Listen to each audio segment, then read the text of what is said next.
Habits, we all have them. It's part of our daily lives and who we are. I'm Christelle Blaauw, an Executive Assistant at Audi, South Africa. Today, I'll be sharing with you 7 habits of modern assistants, habits I've learned during my career and still practice. They are simple yet effective. Habit 1. Go with the flow. Your ability to remain flexible and resilient in an ever-changing and fast-paced world reinforces your value as companies continue to reduce headcount and reshuffle teams, as we've seen recently with the pandemic. My flexibility was tested when I was working abroad in Saudi Arabia. It was my first time abroad at a new company with a headcount of 60,000 employees and 200 nationalities represented. On arrival, I received a welcome letter stating I would be a relief secretary. I had no idea what that was. In fact, it felt like a demotion.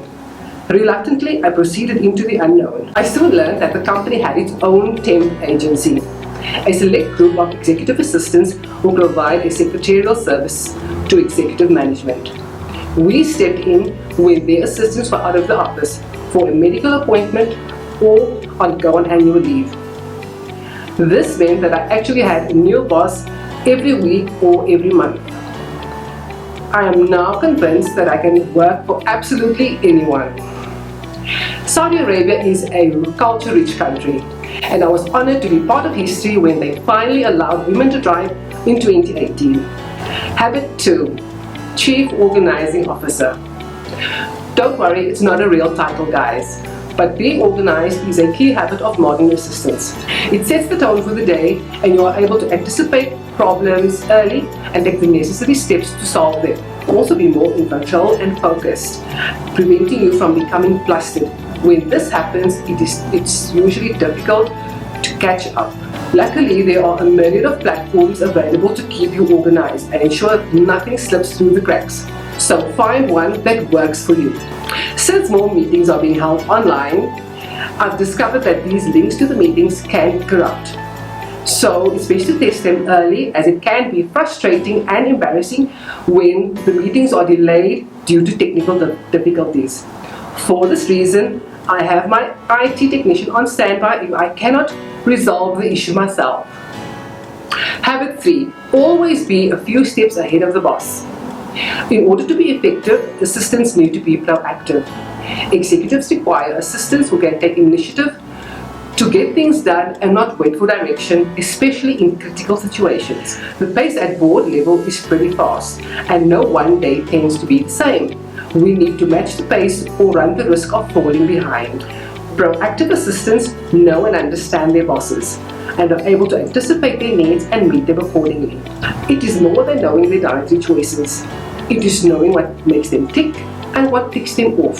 For example, my boss hates being included in long, drawn-out email conversations, or email ping-pong as he calls it. So I only give him the highlights or the main info that affects him, and I advise the rest of the team to do the same. Habit 4. Be memorable. As assistants, we represent our bosses, and our behavior reflects on not only ourselves, but him and the organization at large. Being polite, kind, and helpful are excellent traits to have. It's what makes us memorable. In a previous role at a new company, there was this gentleman who would always come to my office to use the color printer. As EAs, I'm sure you can relate, we are extremely sacred about our office equipment and stationery.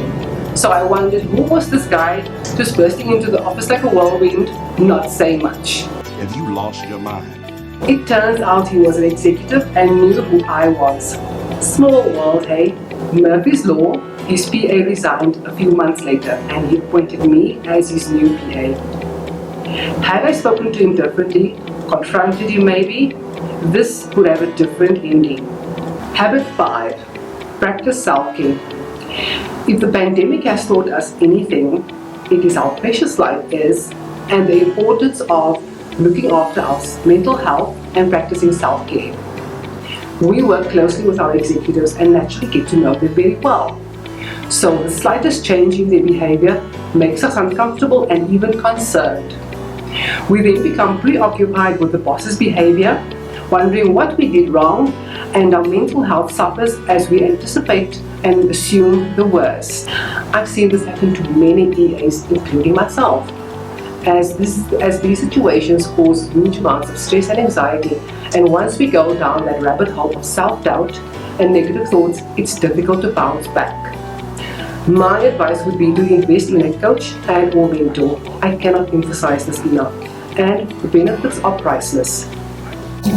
They have the knowledge and experience to support us through challenges we are facing personally and professionally, and your secrets are safe. I highly recommend it. Habit 6. Building relationships. Alicia Furlow from EA How To states that building relationships with your co-workers across all departments will enhance your enjoyment at work because you will feel a camaraderie with your colleagues and a meaningful connection to others, and it will help you when you need assistance. People are far more inclined to go out of their way for someone who has taken the time to assist them and get to know them. Another way of building a network is to join an EA community. It is very rewarding as these people get you. They are facing the same challenges as we do and are great sources of information and advice. I myself am part of online communities where I get to connect and mentor EAs around the globe. There are also free online mentorships available. I recently joined a local EA community and I am super excited to get involved with them. Habit 7. Sharpen the sword. Stephen Covey said it best with his 7th habit of highly successful people, where he cites the importance of devoting time to developing ourselves. As I mentioned earlier, companies are downsizing, so it's survival mode out there, and with less staff, EAs are taking on more responsibilities outside of their normal function.